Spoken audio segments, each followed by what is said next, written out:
धोबी खोलाको जलसतह बढेर सडकसम्म पसलहरू भित्री पस्यौ पानी। नेकपा एमालेको पार्टी कार्यालयभित्र भीषण बाढी के कति क्षति भयो यसबारेमा सम्पूर्ण जानकारी। भारी वर्षापछि काठमाडौँका विभिन्न स्थान जलमग्न। काठमाडौँ उपत्यकामा भारी वर्षा, नदी किनारका बासिन्दालाई राति 10 बजेसम्म उच्च सतर्कता अपनाउन आग्रह। कहाँ डुब्यौ त यसबारेमा सम्पूर्ण जानकारी। आधी गाडी डुब्ने जति भीषण बाढी। चुन प्रकरण उच्च स्तरीय छानबिन समितिको अडानबाट नेकपा एमाले ब्याग हुन्छ न त गल्छ सरकार। शिक्षा विधेयकको विरोधमा निजी विद्यालय सञ्चालनको घोषणा गरे आन्दोलन। गौ हत्याकाण्डको अनुसन्धान अगाडि बढाइने सरकार र पीडित पक्षबीच 5 बुँदे सम्झौता पत्रमा हस्ताक्षर। काङ्ग्रेस कैलालीद्वारा 2 नेतालाई साधारण सदस्य समेत नरहने गरी निलम्बन। संसदको गतिरोध अन्त्य गर्न प्रमुख 3 दल सहमत। गृहमन्त्री नारायणकाजी श्रेष्ठले जवाब दिने। प्रतिनिधि सभा बैठक बस्दै सुनकाण्डमा गृहमन्त्रीको चित्त बुझ्दो जवाब नआए फेरि नेकपा एमाले अवरोध गर्ने घोषणा। सर्वोच्च अदालतले माधव कुमार नेपालमाथि अनुसन्धान गर्न आदेश दिएको भोलिपल्टै स्विजरल्यान्ड पुगेका माधव कुमार नेपालले स्विजरल्यान्डबाटै भने असल मनसाले बालुटार विस्तारको मास्टर प्लान अगाडि बढाएको हुँ, त्यसमा मेरो कुनै गल्ती छैन। आँखा पाक्ने रोग फैलिएपछि पोखराका विद्यालयहरू 3 दिन बन्दको घोषणा। बाढी र पहिरोले पोल बगाउँदा सिन्धुलीमा विद्युतीय सेवा पूर्ण रूपमा अवरुद्ध। नागढुङ्गा सिस्ने खोला सुरुङ मार्गमा कहिले चल्छ सवारी साधन।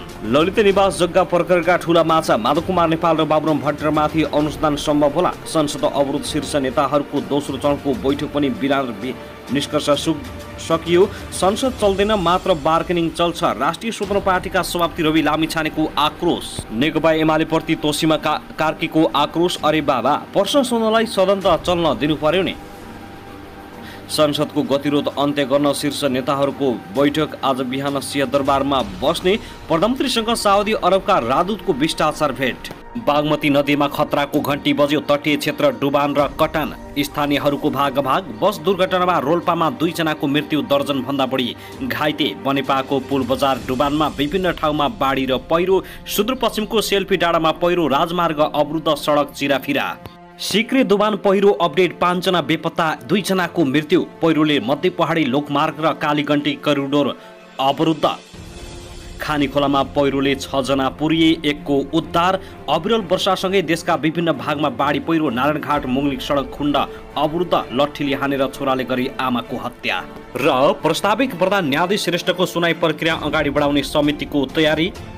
विपद व्यवस्थापनको पूर्व तयारी गर्न प्रधानमन्त्री प्रचण्डको निर्देशन। सुन तस्करी प्रकरण उच्च स्तरीय समिति गठन गर्न प्रचण्डले अझै पनि मानेनन्।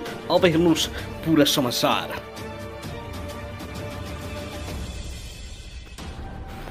दर्शक नमस्कार, युट्युब च्यानल नेपाली खबर मिडियामा तपाईहरूलाई हार्दिक स्वागत छ। यदि हाम्रो च्यानललाई अहिलेसम्म सब्स्क्राइब गर्नुभएको छैन भने सब्स्क्राइब गरी नजिक रहेको बेल आइकन दबाई हामीसँग जोडिनुहोला।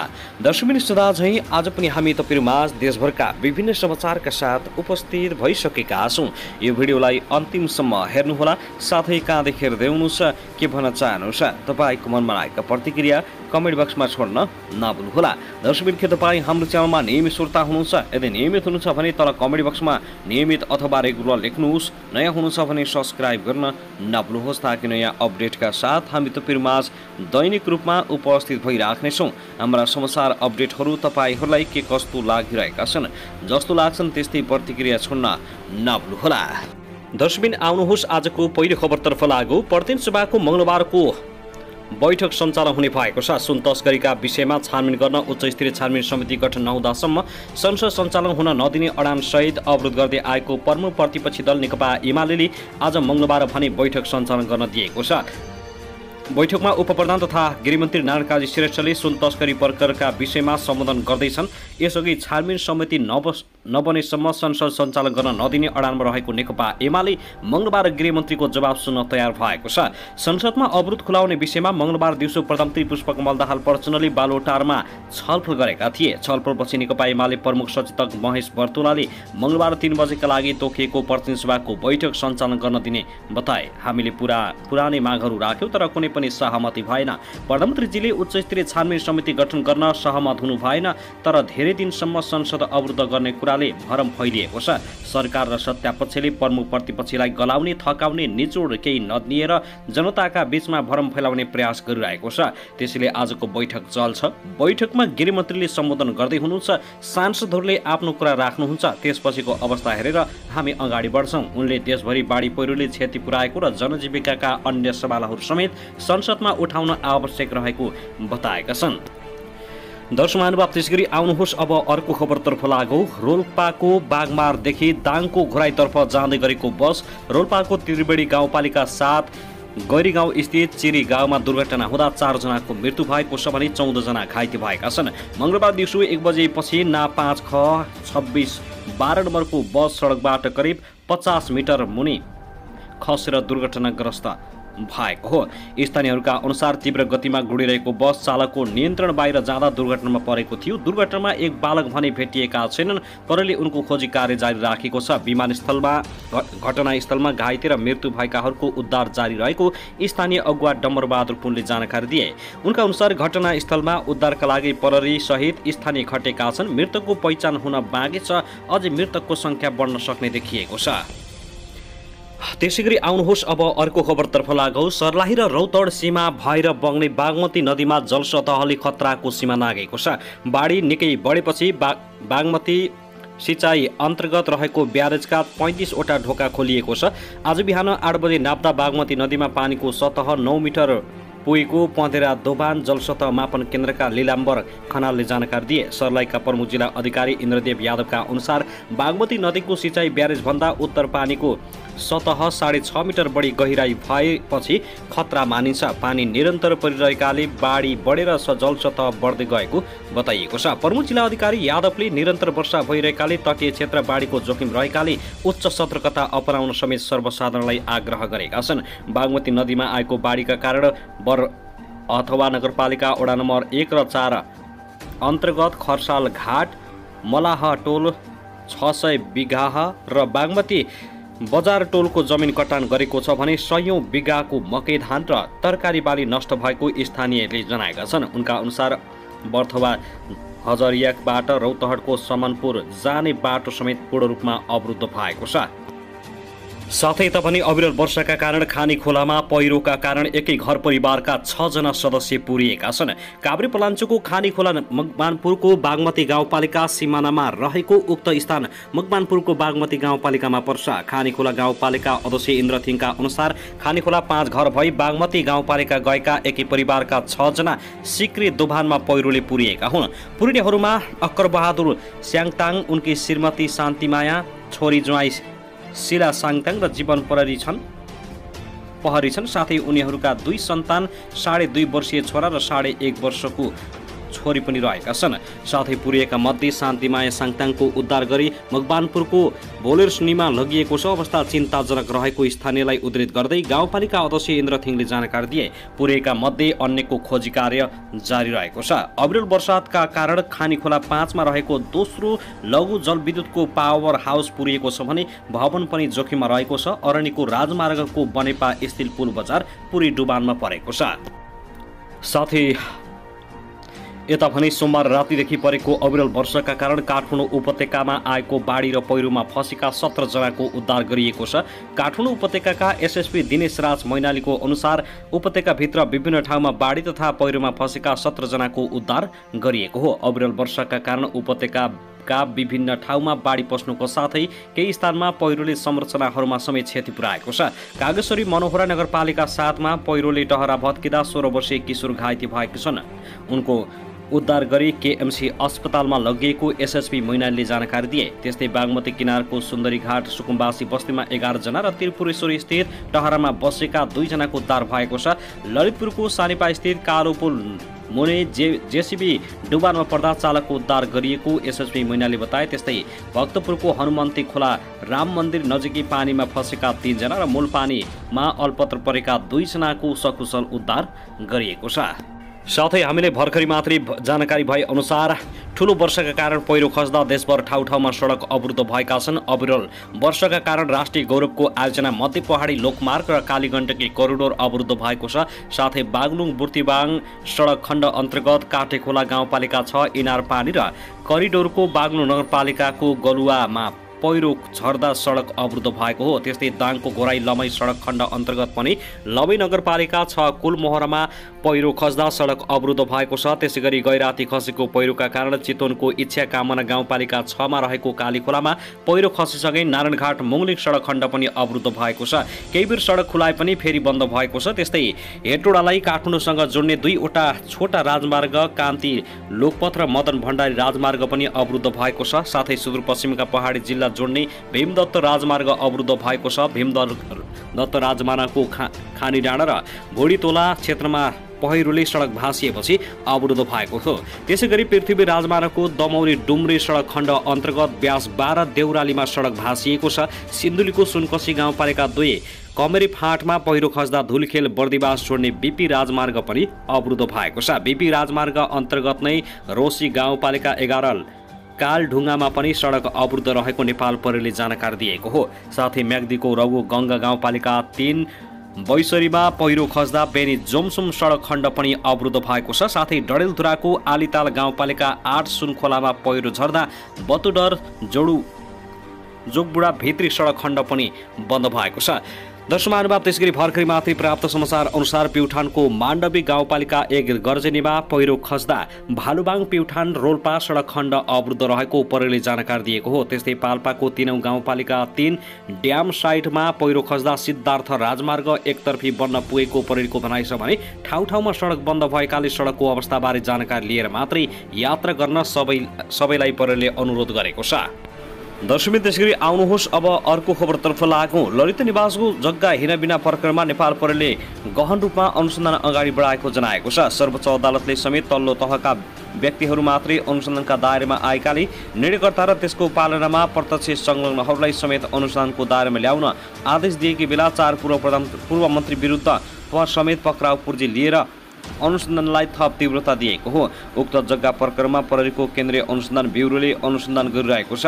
अदालतको आइतबारको आदेशपछि प्रहरीमाथि अनुसन्धानमा थप दबाव परेको छ। प्रहरी महानिरीक्षक वसन्त बहादुर कुँवरले अदालतको आदेशलाई नोटिसमा राखेको बताएका छन्। उनले सो विषयमा महान्यायाधीश वक्ता लगायतका सरकारी अधिकारीहरूसँग छलफल पनि गरेका छन्। महान्यायाधीश वक्ता कार्यालयले महानिरीक्षक कुँवरलाई आवश्यक परेमा पूर्व प्रधानमन्त्रीलाई पनि अनुसन्धानको दायरामा ल्याउन भनेको बताइएको छ। सिआइबीले आइतबार पूर्व उपप्रधान एवं भौतिक योजना मन्त्री विजय कुमार गच्छेदार, पूर्व राज्य मन्त्री सञ्जय कुमार शाह, पूर्व भूमि सुधार मन्त्री चन्द्रदेव जोशी र पूर्व मन्त्री डम्बर श्रेष्ठ विरुद्ध पक्राउ पूर्जी अनुमति पाएको छ।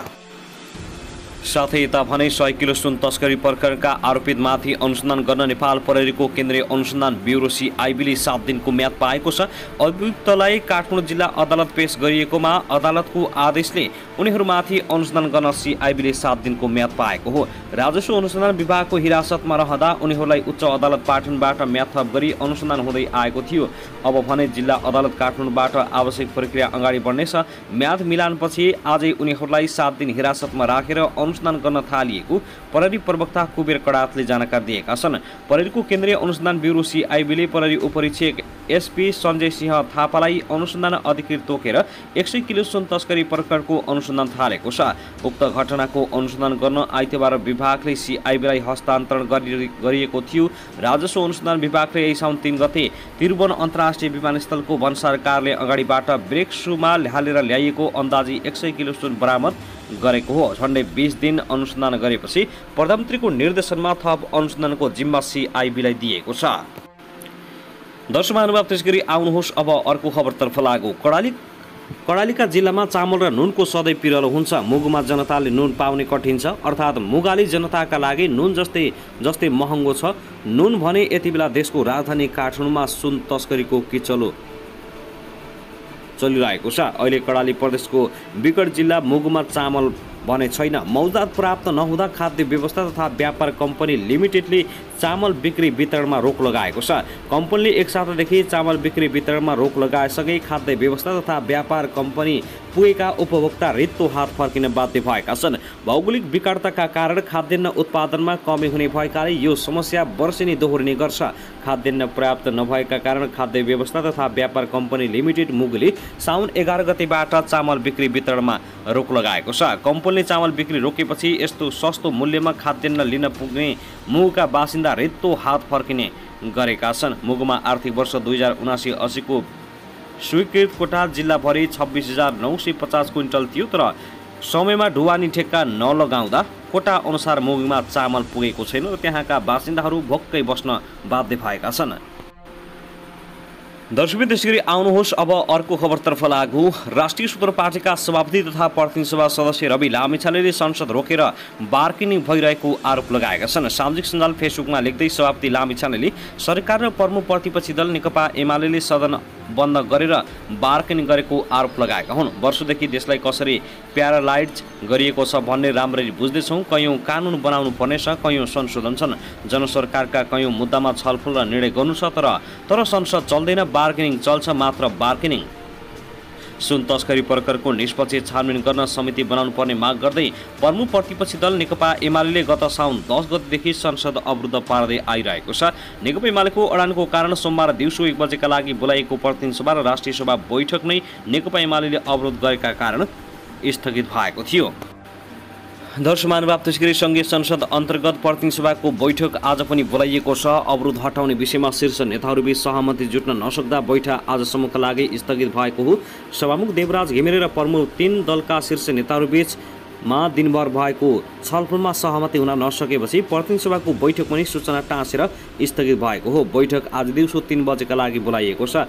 अवरोध हटाउन आज पनि 3 शीर्ष नेताबीच बालोटारमा छलफल हुनेछ। बिहान 10 बजे प्रधानमन्त्री पुष्पकमल दाहाल सहित काङ्ग्रेस सभापति शेरबहादुर देउबा, एमाले अध्यक्ष केपी शर्मा ओलीबीच छलफल हुने बताइएको छ। सोमबार सभामुख देवराज घिमिरेले आफ्नै कार्यकक्ष सिंहदरबारमा गरेको छलफलमा सुन तस्करी प्रकरणमा उच्चस्तरीय छानबिन समिति गठनका विषयमा दलहरू आफ्ना अडानबाट पछाडि नहट्दा सहमति जुट्न सकेको थिएन। दलहरूबीच भएको छलफलमा प्रमुख प्रतिपक्षी दल एमाले उच्चस्तरीय समिति गठन गर्नुपर्ने अडान दोहोऱ्याएको थियो, तर सत्ता पक्षका नेताहरू राज्यकै संयन्त्रले छानबिन गरिरहेकाले अर्को समिति आवश्यक नरहेको बताएका थिए। मंगलबार सहमति जुटाउने गरी दलहरू आन्तरिक छलफलमा छन्। त्यस्तै सोमबार बसेको राष्ट्रिय सभाको बैठक प्रमुख प्रतिपक्षी दल नेकपा एमालेको अवरोधपछि भोलि साउन 24 गतेसम्मका लागि स्थगित गरिएको छ। त्यसैगरी आउनुहोस् अब अर्को खबरतर्फ लागौँ। नारायणगढ मुङलिङ सडक खण्ड अवरुद्ध भएको छ। इच्छा कमान गाउँपालिका 6 स्थित काली खोलामा पहिरो खसिसकै सडक अवरुद्ध भएको हो। जिल्ला प्रहरी कार्यालय चितवनका प्रमुख जिल्ला उपरीक्षक रामेश्वर कार्कीका अनुसार मंगलबार बिहान लेदो सहितको पहिरो खसेसँगै सडक दुईतर्फी रूपमा अवरुद्ध भएको जानकारी दिए। पहिरो पन्छाउने तयारी भइरहेको उनको भनाइ छ। पहिरोका कारण सडक अवरुद्ध भएसँगै सवारी साधन रोकिएका छन्। यो सडक खण्डमा पटक पटक पहिरो खस्दै अवरुद्ध हुँदै आइरहेको छ।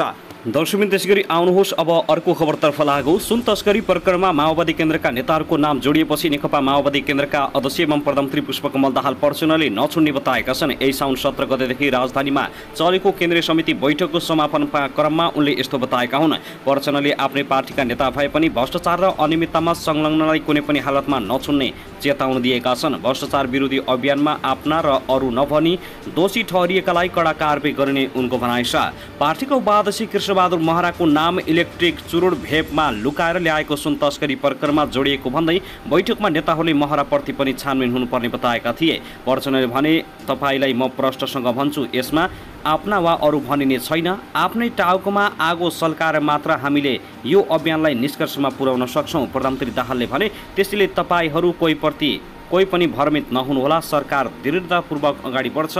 आफ्ना पराई जोसुकै भए पनि भ्रष्टाचारमा संलग्न कसैलाई पनि नछुड्ने उनको भनाइ छ। दर्शकबिन त्यसैगरी आउनुहोस् अब अर्को खबरतर्फ लागौँ। सर्वोच्च अदालतले ललिता निवास जग्गा निमित्तमा प्रकरणमा निर्णयकर्ताहरूलाई पनि अनुसन्धानको दायरामा ल्याउन सरकारका नाममा निर्देशनात्मक आदेश जारी गरेको छ। ललिता निवास जग्गा अनियमितता प्रकरणमा मुछिएका एक नायब सुब्बा नासुले दायर गरेको बन्दी प्रत्यक्षीकरणको निवेदनमा सर्वोच्च अदालतले तल्लो तहका कर्मचारीलाई मात्रै अनुसन्धानको दायरामा ल्याएको देखिएको भन्दै निर्णयकर्ताहरूलाई पनि अनुसन्धानको दायरामा ल्याउन निर्देशनात्मक आदेश जारी गरेको हो।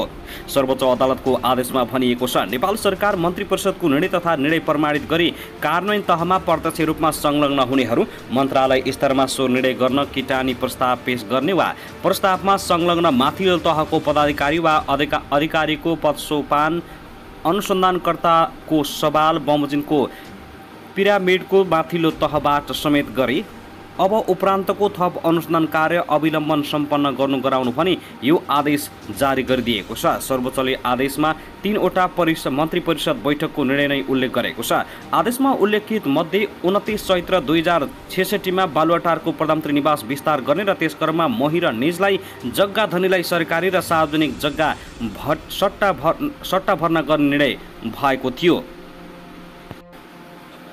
साथै भूमाफियाहरूले हुँदै नभएको पशुपति टिकिन्छा गुठी ललिता निवासको क्षेत्रभित्र पर्छ भनी समरजङ कम्पनीको नाममा रहेको जग्गा गुठीका नाममा सार्न खोजेका थिए। त्यसो भएमा गुठीका नाममा रहेको मोहीहरूले जग्गा पाउँथे। 18 असोज 2069 डा बाबुराम भट्टराई नेतृत्वको मन्त्री परिषद बैठकले समरजङ कम्पनीको नामको जग्गा पशुपति टिकिन्छा गुठीका नाममा हस्तान्तरण गर्न सैद्धान्तिक स्वीकृति दिएको थियो।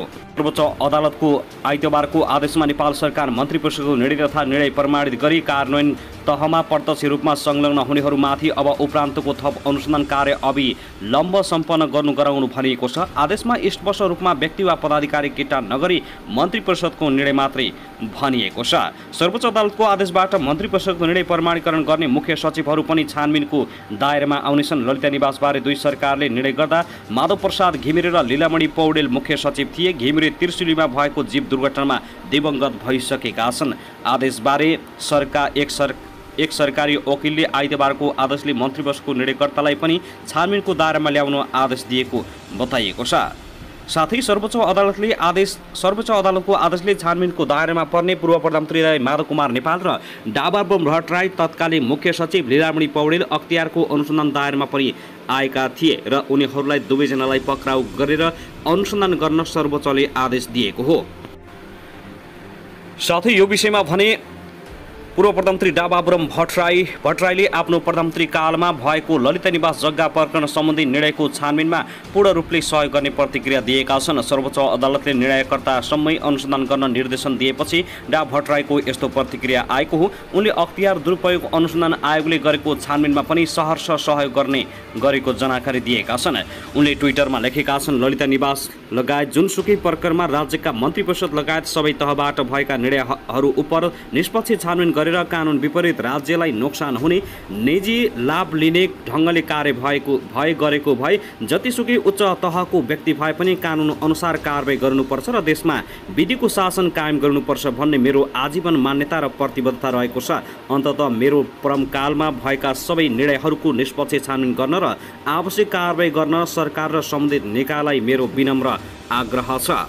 साथै आउनुहोस् अब अर्को खबरतर्फ लागौँ। सर्वोच्च अदालतले आइतबार ललिता निवास प्रकरणमा तत्कालीन मन्त्री परिषदले गरेको 4वटा निर्णयमा संलग्नलाई पनि अनुसन्धानको दायरामा ल्याउन आदेश गरेपछि नेता माधव कुमार नेपालले आपत्ति जनाएका छन्। नेकपा एकीकृत समाजवादी पार्टीका अध्यक्ष माधव कुमार नेपालले बालुवाटार स्थित ललिता निवास जग्गा प्रकरणमा सर्वोच्च अदालतले दिएको आदेशबारे आफूलाई धेरै कुरा थाहा नभएको प्रारम्भिक प्रतिक्रिया दिएका छन्। सर्वोच्चका न्यायाधीश अनिल कुमार सिन्हा र डा कुमार चुडालले आइतबार गरेको फैसला अनुसार तत्कालीन प्रधानमन्त्री रहेका नेपाल सहित डा बाबुराम भट्टराईले समेत अनुसन्धान गर्न बाटो खुला गरिदिएको थियो। 2066 चैत्र 29, 2067 वैशाख 31, 2067 साउन 28 र 2069 असोज 18 को मन्त्री परिषदको निर्णय तथा प्रमाणित गरी कार्यान्वयन तहमा प्रत्यक्ष संलग्न हुनेलाई अनुसन्धानको दायरामा ल्याउने अदालतले आदेश गरेको हो। यो समयमा माधव कुमार नेपाल र बाबुराम भट्टराई नै प्रधानमन्त्री थिए। अदालतको फैसलापछि रातो पार्टीले गरेको टेलिफोन सम्पर्कमा नेता नेपालले भने यस्तो लफडावाला छ भन्ने थाहा भएको भए त्यो प्रक्रिया नै अगाडि बढाउने थिएन। मैले त प्रचण्डजीकै पालामा बनेको गोरी योजनालाई अगाडि बढाएको न हो। पूर्व प्रधानमन्त्री नेपालले अदालतको आदेशका बारेमा आफूले पनि के भएको हो भनेर धेरै कुरा बुझि नसकेको बताए। आदेश के कसो हो मैले पनि बुझिसकेको छैन। उनले आफू भोलि बाहिर जाने तयारी रहेको बताएका छन्। म भोलि बाहिर जाँदैछु। मैले आज पार्टीको मिटिङमा यसबारे जानकारी पनि गराइसकेको छु। अब अदालतको आदेश आएकाले प्रधानमन्त्रीसँग सल्लाह गरेर मात्रै जान्छु। दर्शकबिन त्यसैगरी आउनुहोस् अब अर्को खबरतर्फ लागौँ। सल्यानमा एक महिलाको घाँटी रेटेर हत्या गरेको अवस्थामा शव फेला परेको छ। जिल्लाको शारदा नगरपालिका 14 मालनेटा ढारखानी निवासी अन्दाजी 47 वर्षीय पर्मिला गिरीको आइतबार बिहान गाउँ नजिकै शव फेला परेको हो। बिहानै घरबाट घाँस काट्न बारीमा पुगेकी महिला घर नआएपछि परिवारले खोजी कार्य गर्दा बारीमा मृत अवस्थामा भेटिएकी हुन्। घटनाको प्रारम्भिक शव हेर्दा घाँटी काटिएको जस्तो देखिएको स्थानीयवासीले बताएका छन्। घटनास्थलमा जिल्ला प्रहरी कार्यालय सल्यानको टोली पुगी अनुसन्धान जारी गरेको छ। त्यसैगरी आउनुहोस् अब अर्को खबरतर्फ लागौँ। राष्ट्रिय स्वतन्त्र पार्टी राष्ट्रपाले मोबाइल क्लिनिक सञ्चालनका लागि रङ परिवर्तन गरी सञ्चालनमा ल्याएको एम्बुलेन्स पुरानो medical college of medical sciences भरतपुरलाई फिर्ता गरेको छ। पुरानो एम्बुलेन्सलाई मापदण्ड विपरीत रङ परिवर्तन गरी सञ्चालनमा ल्याइएको भन्दै सर्वत्र विरोध भएपछि राष्ट्रपाले एम्बुलेन्स पुरानो मेडिकल कलेजलाई फिर्ता गरेको हो।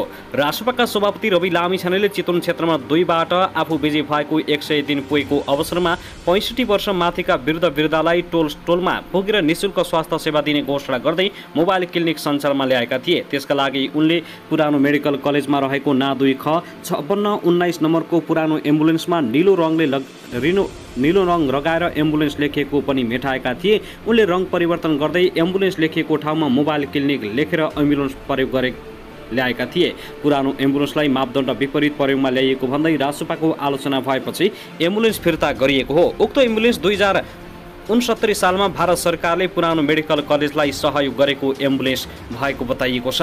साथै यो विषयमा भने राष्ट्रिय स्वतन्त्र पार्टीका सभापति रवि लामिछानेले चितवनमा सञ्चालित ब्लू बस र मोबाइल क्लिनिकबारे सञ्चार माध्यममा आएका समाचारप्रति आपत्ति जनाएका छन्। राष्ट्रपाले मोबाइल क्लिनिक भन्दै सञ्चालन गरेको गाडी मेडिकल कलेजलाई फिर्ता गरेको भन्ने समाचारप्रति उनले आपत्ति जनाएका हुन्। साथै उनले मोबाइल क्लिनिक सेवा जारी रहने पनि बताएका छन्। मोबाइल क्लिनिकका रूपमा सञ्चालनमा ल्याएको पुरानो मेडिकल कलेज भरतपुर ल्याएको एम्बुलेन्स फिर्ता भए पनि सेवा जारी रहने लामिछानेले बताएका हुन्। सभापति लामिछानेले सामाजिक सञ्जालमा लेखेका छन्, कठै मोबाइल क्लिनिकमा हामीलाई प्राप्त गाडी मात्र परिवर्तन हुन लागेको हो। मोबाइल क्लिनिक चालु छ। आज जुगडी क्षेत्रमा बा आमाको सेवामा हुनेछ। यो रोकिने होइन। छिट्टै 2 वटा हुन्छ। ब्लू बसमा पनि कुनै समस्या छैन। मान्छेको पनि पछि लाग्न छोडेर अब गाडीको पछि भोलि टायर पुरानो भनेर लेख्न तयार हुनुहोला। हैट, हेडलाइन आतंककर हैरानी, सक्दैनौ। त्यसैगरी आउनुहोस् अब अर्को खबरतर्फ लागौँ। प्रधानमन्त्री पुष्पकमल दाहाल प्रचण्डले सुशासनको कुरा उठाएपछि पार्टी नेतृत्वमाथि प्रहार हुन थालेको आरोप लगाएका छन्। आज आइतबार माओवादी केन्द्रको केन्द्रीय कमिटीलाई सम्बोधन गर्दै प्रधानमन्त्री प्रचण्डले उक्त कुरा बताएका हुन्। उनले भने, सरकारले थालेको भ्रष्टाचार विरोधी अभियानको फाइलको टुङ्गोमा नपुगेसम्म रोकिँदैन। हामीले सुशासनको कुरा उठाएपछि अहिले पार्टी नेतृत्वमाथि प्रहार हुन थालेको छ। अब पार्टी मूल नेतृत्वमा केन्द्रित भएका आरोपहरूको खण्डन गर्दै भ्रष्टाचार विरोधी सरकारले लिएको अभियानलाई साथ दिएर यो केन्द्रीय समिति अगाडि बढ्ने। त्यस्तै उनले आफू पार्टी अध्यक्ष मात्र नभई देशको नेतृत्व पनि सम्हालिरहेको बताएका छन्। साथै नेकपा माओवादी केन्द्रले आउँदो भदौ 16 गतेदेखि जनतासँग माओवादी विशेष रूपान्तरण अभियान चलाउने भएको छ। काठमाडौँको प्रज्ञा प्रतिष्ठानमा आइतबार केन्द्रीय कमिटीको समापन गर्दै अध्यक्ष प्रचण्डले पार्टीको विशेष अभियानबारे जानकारी घोषणा गरेका हुन्। उनले भदौ 15 गतेसम्म तयारी गरेर 16 गते देशभर एकैसाथ यो अभियान चलाउन नेता कार्यकर्तालाई निर्देशन दिएका छन्। उनले अभियानका लागि सबै ओडामा एउटा घर पनि नछोडी जानका लागि केन्द्रीय सदस्यहरूलाई आग्रह गरे। 3 महिनामा कुनै पनि घर छुट्न हुँदैन। तपाईहरू राप्रपाको घरमा जानुहोस्, काङ्ग्रेसको घरमा जानुहोस्, एमालेको घरमा जानुहोस्। अध्यक्ष प्रचण्डले भने, हाम्रो पार्टी नै नभएको ठाउँ किन नहोस्, प्रत्येक घरमा जानुहोस्, गएकै हुनुपर्छ। त्यसको रेकर्ड पार्टीले राख्छ। उनले 6743 वटै ओडामा कमिटी बनाउन र त्यसको नेतृत्व लिन केन्द्रीय सदस्यहरूलाई निर्देशन दिएका छन्। यो 3 महिना एकताबद्ध भएर अभियान चलाएपछि नयाँ पार्टी बन्ने अवस्था देख्छु उनले भनेका छन्। गत साउन 17 गतेदेखि काठमाडौँमा सुरु भएको माओवादीको केन्द्रीय कमिटी बैठक विशेष अभियान घोषणा र पदाधिकारीको जिम्मेवारी हेरफेर लगायतको निर्णय गर्दै आइतबार